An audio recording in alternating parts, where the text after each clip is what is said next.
Manuel Luis Quezon, Ferdinand Marcos Rodrigo Roa Duterte, hereby solemnly swear that I will faithfully and conscientiously and conscientiously fulfill my duties as President of the Philippines. pangangalagaan at ipagtatanggol ang kanyang konstitusyon, ipatutupad ang mga batas nito, magiging makatarungan sa bawat tao. Que la cantidad de la animalidad en nosotros es muy grande. kung ano man ang inyong nasa sa kaisipan.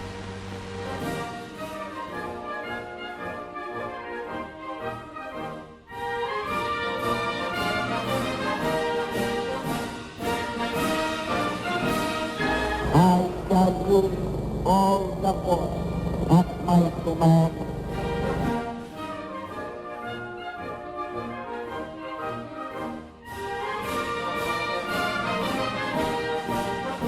and consecrate myself to the service of the nation. to the service of the nation. kasihan nawa ko ng Diyos. So help me God. so help me God. so help me God.